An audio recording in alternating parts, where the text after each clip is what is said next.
네, 안녕하세요. 반갑습니다. 콜라겐 연구만 14년을 해오고 있는 정철 박사입니다.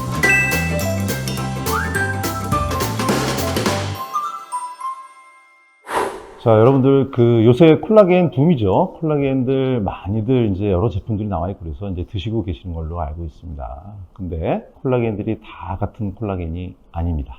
여러분들 인식 속에 작으면 작을수록 좋다 뭐 이렇게 생각하고 계신 분들이 계신데 꼭 그렇지만은 않다. 오늘 그 비밀을 꼭 집어서 설명을 드리도록 하겠습니다.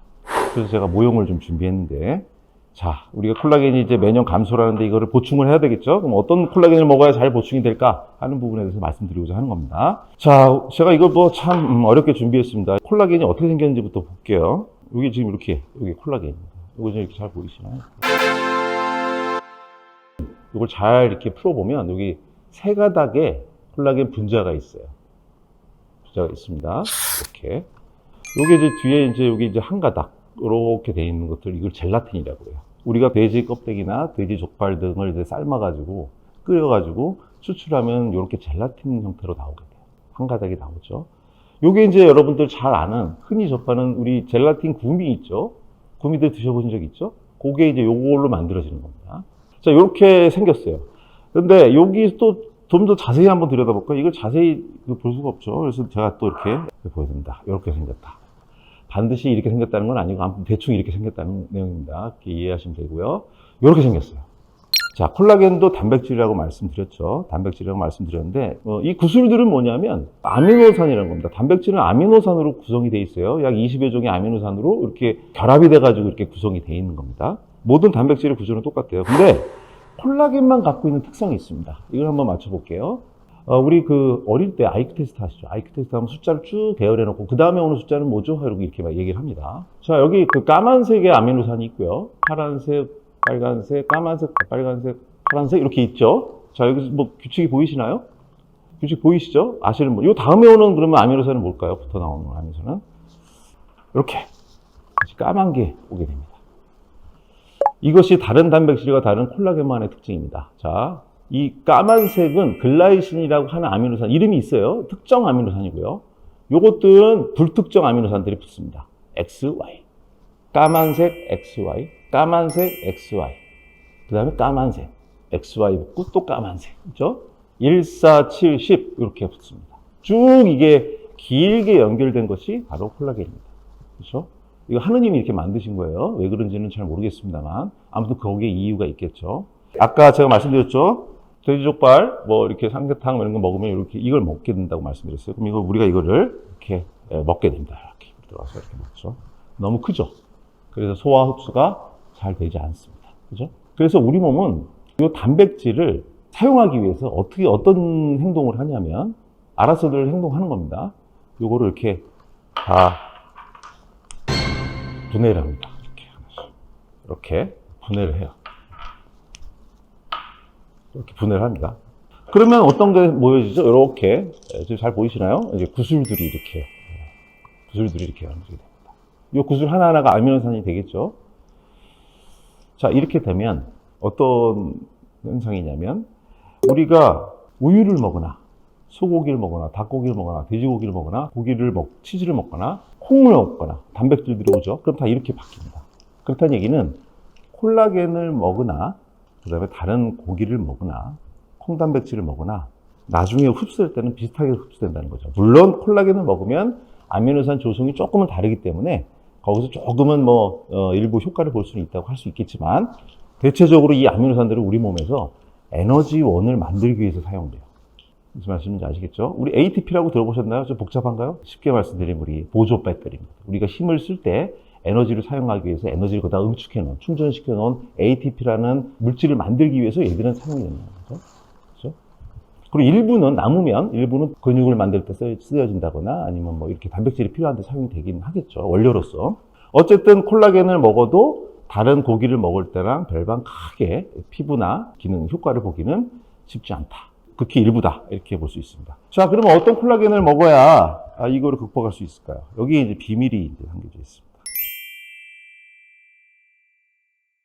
자, 글라이신 XY, 글라이신 XY, 글라이신 이렇게 온다고 그랬죠.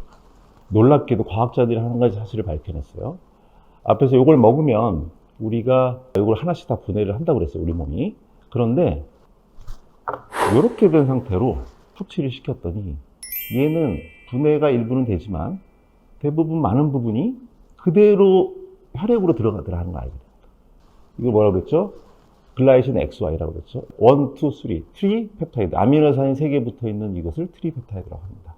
이 구조가 되면 이 상태로 섭취를 했을 때 분해가 많이 되지 않고 그대로 우리 몸으로 혈액으로 들어가더라 하는 거죠. 혈액으로 들어가서 물론 일부는 이렇게도 분해가 됩니다. 다이펩타이드랑 이 트리펩타이드가 같이 혈액 속에 들어오게 됩니다.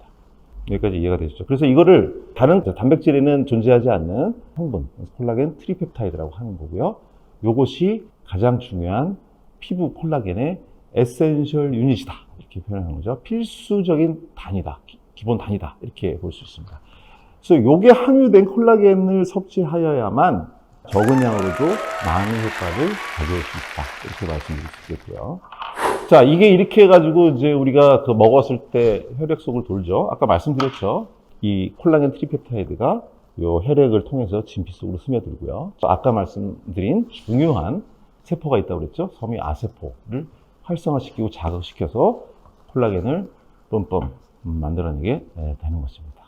그래서 콜라겐이라고 해서 다 같은 콜라겐이 아니고 요 콜라겐 트리펩타이드가 함유된 콜라겐이 진정으로 우리 몸의 피부 기능이나 이런 쪽에 도움을 줄 수 있는 콜라겐이다. 이렇게 말씀드릴 수 있는 것입니다.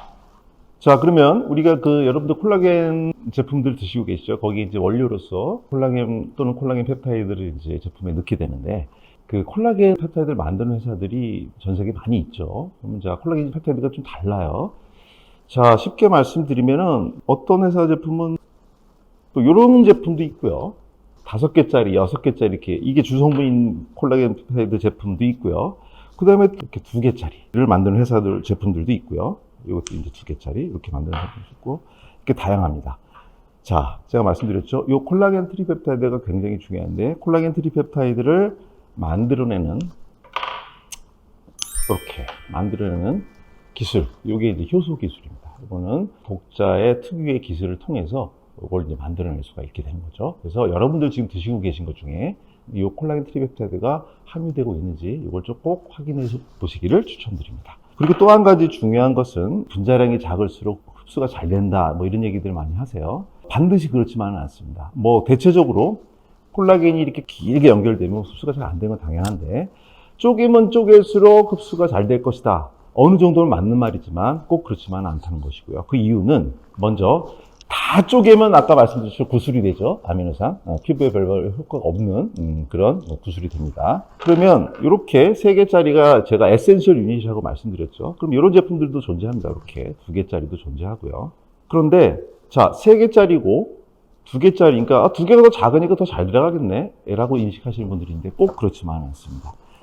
우리가 섭취하는 펩타이드가 우리 몸에서 흡수가 될 때 아주 작은 구멍으로만 이렇게 구멍의 크기에 의해서 결정돼서 들어가는 것이 아니고 각자 아이디가 있습니다. 아이디. 이제 쉽게 설명드린 겁니다. 아이디가 있어서 우리 몸이 얘를 인식해서 잘 들어가는 놈이 있고 이게 작게 쪼개지더라도 잘 안 들어가는 놈이 있어요. 그래서 반드시 분자량이 작다고 해서 잘 들어간다 이렇게 얘기할 수 없습니다. 저희가 이제 연구한 결과에 의하면 이렇게 글라이신 XY 라고 되어 있는, 물론 여기도 특정되어 있긴 한데 글라이신 XY라고 하는 트리펩타이드가 대체적으로 가장 효율적으로 우리 몸에서 흡수되는 그런 구조다 이렇게 말씀드릴 수 있겠습니다.